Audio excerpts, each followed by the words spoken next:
morning! Ayan, hag! Dito lang guys. So, fresh tayo ngayong umaga guys. Ayan. Bago pa lang lahat guys. Thank you sa mga nag-subscribe na po. Thank you so much. Sa mga hindi pa po nag-subscribe, please subscribe sa my YouTube channel. Just search Jens Bascos and click subscribe. Ayan guys. Nga pala guys. Ginawa ko tong video na to at may gusto akong share sa inyo. Parang ano lang guys, just for fun. Fun lang muna tayo guys. Kasi nung diba, Sunday guys, holiday. Day off ng mga kunyang. Nung mga bandang, alam nyo guys, nung Sunday, yun nga, nanggagalit ako sa inis. Ito kwento ko lang sa inyo Kasi naghahanap nga din ako ng wifi, saka makakainan na rin. Kasi nga, pag sa labas, minsan mahirap ang wifi, pero marami rin mga wifi kung saan, kaya lang nakalock. So, diba, ang hirap maghanap ng free. So, ngayon, naglalakad ako guys. May nakita kong restaurant na nakalagay doon wifi service. O di syempre, pumasok ako guys. Sinalubo ako ng waitress, tapos sabi niya, ma'am, ano pong order nyo?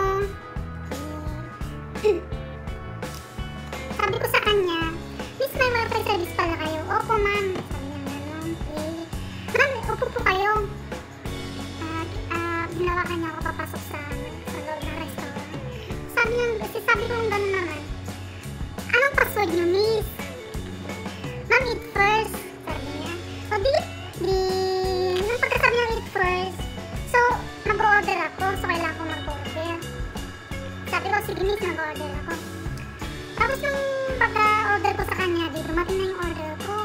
Sabi ko gano'n, nagtanong ulit ako. Sabi ko, miss, ano po yung password nyo? Ma'am, eat first. Eat first na naman sinagot sa akin. Kumain ako. Tapos kung kumain, miss, sabi ko gano'n ulit, anong password nyo? Ma'am, eat first. Siyempre, medyo nainis na talaga ako guys. Ano ba naman ito? Lagi nang sinasagot sa akin, eat first, eat first. Sige na nga. Sige, bigyan mo ako ng coffee. Binag-order ako ulit ng coffee. No? Tapos na ako mag-coffee. Hindi ko binibigay yung password. Sabi mo gano'n ulit, miss, ano ba ang password nyo? Wifi password nyo? Sabi mo, ma'am, eat first. Nainis na talaga ako. Sabi, tumayo na ako. Hinanap ko yung manager nila. Hindi ko na siya tinanong. Hinanap ko yung manager nila. Tapos nung nahanapan ko yung manager nila, excuse me po, sabi ko gano'n. Sir, ano pong password nyo? Sabi nila sa akin, ma'am, eat first.